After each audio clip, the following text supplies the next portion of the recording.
All right, so that's how you vacuum the floor. Now, a couple of things that we should probably mention that are important. On the handle here, you'll see a slide.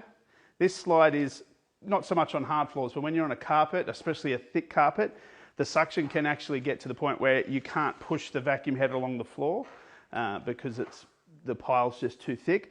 Pull that open, it just reduces the suction a little bit, helps you to push across the vacuum, across the carpet. Just be aware that sometimes stuff can fly out of there. So what I often do is just put my thumb there, still lets the suction off a little bit, it doesn't let things fly out. The other thing too, you would have noticed that when I went around the corner, I grabbed the cord and I pulled it through instead of dragging it across. So what you want to avoid is dragging it around corners. So you don't want to drag it around furniture corners, you don't want to drag it around the corner of walls for two reasons. The first one is you're going to damage, especially on skirting boards, you will damage the paint and the wood really actually easily. And you can also damage furniture. Probably not so much this, it's made out of metal, but some furniture, wooden furniture for example, you can do some damage.